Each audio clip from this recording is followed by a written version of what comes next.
ശരിക്കും പറഞ്ഞ ഇതാണ് പട്ടാ ഗേൾസ്. ശരിക്കും പറഞ്ഞ ഇതാണ് പട്ടാ ഗേൾസ്. അവിടെ എനിക്ക് രണ്ടുപേരെ കിട്ടി, രണ്ടല്ല 3 പേരെ കിട്ടി. അല്ല ഞാൻ ശരിക്കും നിങ്ങളുടെ എന്താ പറഞ്ഞത് പറഞ്ഞോ?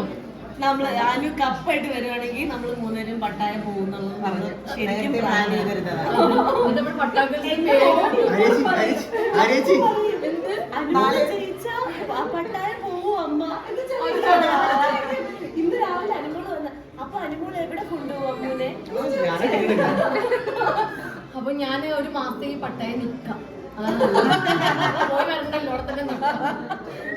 എല്ലാരും ഇവിടെ അങ്ങോട്ട് വന്നാൽ മതി. എനിക്ക് എന്റെ ബെസ്റ്റ് ഫ്രണ്ട് അല്ല, എന്റെ ബെസ്റ്റ് ഫ്രണ്ട്സ് അല്ലേ? അതെ അതെ. ഞാൻ എത്ര തവണ പറഞ്ഞു കേട്ടോ.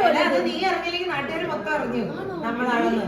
എല്ലാവരും ഇങ്ങനെ അയച്ചു. നീ ഞാൻ ഇട്ട് റീലൊന്നും കണ്ടില്ലല്ലോ. ഇപ്പൊ എന്ത് തോന്നുന്നു നിങ്ങൾക്ക് രണ്ടുപേരും? ഭയങ്കര പ്രൗഡാണ്. നമ്മൾ ഇത്രയും നേരം ഒന്നും ഇങ്ങനെ സഹിച്ച് നിൽക്കുമെന്നൊന്നും വിചാരിച്ചില്ല. ഭയങ്കര പറഞ്ഞാൽ എനിക്ക് ക്യാമറ ഓഫ് ചെയ്ത് എന്നെ തെറി പറയാൻ എന്നെ തെറി പറയാൻ നിന്നെ തെറി പറയാൻ അല്ല, അതുണ്ട്. എന്നോട് എന്ത് തോന്നുന്നു? എഴുതി വെച്ചിട്ടുണ്ട് പോയിന്റ് ബൈ പോയിന്റ്. നീ ഭയങ്കര പ്രൗഡാണ്. സത്യം പറഞ്ഞാൽ നീ അതിനകത്ത് ആ ലാസ്റ്റ് ഒരാഴ്ച ഞാൻ എപ്പിസോഡ് ഒന്നും കണ്ടിട്ടില്ല. നമ്മളെല്ലാരും കരയായിരുന്നു. ഞാൻ ആ പ്രൊമോ കണ്ടിട്ട് പിന്നെ എനിക്കത് കാണാൻ തോന്നിയില്ല, ഞാൻ കണ്ടിട്ടുമില്ല. നമുക്ക് എങ്ങനെ അത്രയ്ക്ക് ഓരോ അമ്മമാരൊക്കെ കരുതിട്ടാണ് ഞങ്ങൾ ഫോൺ വിളിക്കുന്നത്. എൻഡ്യൂറൻസ് പവർ ഉണ്ടെന്ന് നമ്മൾ ഇപ്പോഴാണ് മനസ്സിലാക്കിയത്. നീ ഈ മറ്റേ മിണ്ടാതെ സൈലൻസിന്റെ പവർക്ക് നമ്മൾ ഇപ്പോഴാണ്. ഞാൻ ജീവിതം എന്താന്ന് പഠിച്ചവിടുന്നത് ഞാൻ പറയാം. വിശേഷം ഒരുപാടുണ്ട്. ഇന്നൊന്നും ദിവസം ഒരു വർഷത്തെ ചില അഡ്വക്കേറ്റ്സിനെ കുറിച്ചൊക്കെ ചോദിക്കാനുണ്ട്. ഓക്കെ, അപ്പൊ എന്താ? അപ്പൊ ശരി, ചെറിയ ബ്രേക്ക്. അതെ, ഇതെന്റെ ഇത് കാശ് കൊടുക്കാത്ത PR ആണ് കേട്ടോ. നന്മയുള്ള തിന്മയുള്ള നമ്മുടെ ഈ ഒരു ഫ്രണ്ട്ഷിപ്പിൽ വന്ന് വീട് പാവം വീട് ചെക്കൻ. ഞാൻ വിചാരിച്ചു ഇത് വലിയ ചേട്ടനാണെന്നൊക്കെയാണ് ഞാൻ ആദ്യം വിചാരിച്ചത്. ചേട്ടനില്ലായിരുന്നു, ചെറുതായിരുന്നു. ഓർമ്മയുണ്ട്. ആണല്ലേ? ഞാൻ മാത്രല്ല, ഞാൻ കുറച്ചൊരു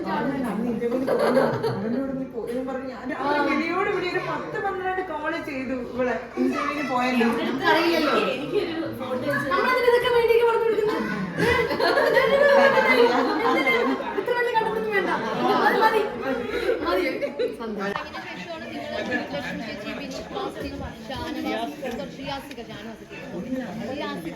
അങ്ങനെ നമ്മളെ ചേട്ടന്മാരുടെ പോയിട്ട് അടിമാലി ചേട്ടൻ അങ്ങനെ പോയിട്ട് നിങ്ങൾ ചോദിക്കുന്നില്ലേ അനുമോളെ പറ്റിയൊക്കെ? അപ്പൊ അത് കേൾക്കുമ്പോ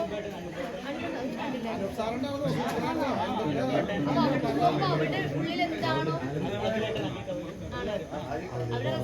അറിയുമ്പോ ആണ് കൂടുതലും എന്താ പറയണ്ടേ മറ്റുള്ള പ്രേക്ഷകരിലോട്ട് അനുമോളെ കപ്പൊന്ന് പൊക്കി പിടിക്കോ?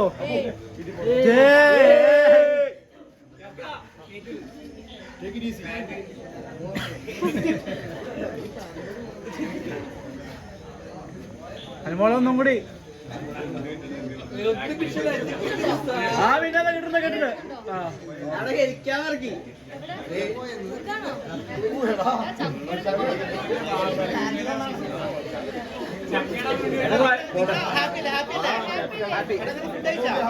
കിട്ടുന്ന വിശേഷം പറയാം.